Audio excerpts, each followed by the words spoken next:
Ginaos na yung pamagsadya ng City Government ng San Fernando para king pamagmasusi king Maleldo 2026 o yung tradisyon balang Holy Week.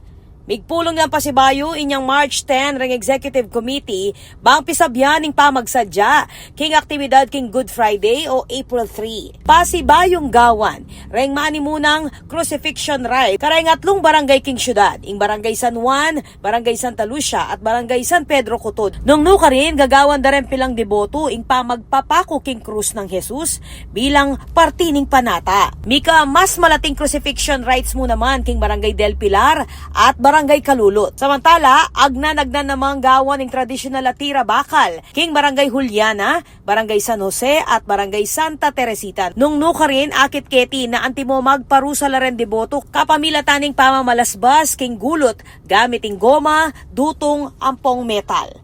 Agpang kang Maleldo 2026 Chairperson Ricardo Jun Pineda Jr. sisiguraduan ng LGU ing ustong seguridad, medical services at coordination bang maging masalese at ligtas ing pamagmasusi king tradisyon. Mika initial inspection mo naman king lugar, apidaptanan ning aktibidad at magdeploy la namang tauhan, iba't king disaster risk reduction and management, health at peace and order offices ning syudad king mismong Aldo ning pamagmasusi. Ilwal naman karen tuto king Aldo ing kompletong schedule at guidelines ning Maleldo 2026 katukin ning direktiba ng Mayor Vilma Caluwag na siguraduang payapa at masalese ing pamagyanaka king Holy Week king syudad.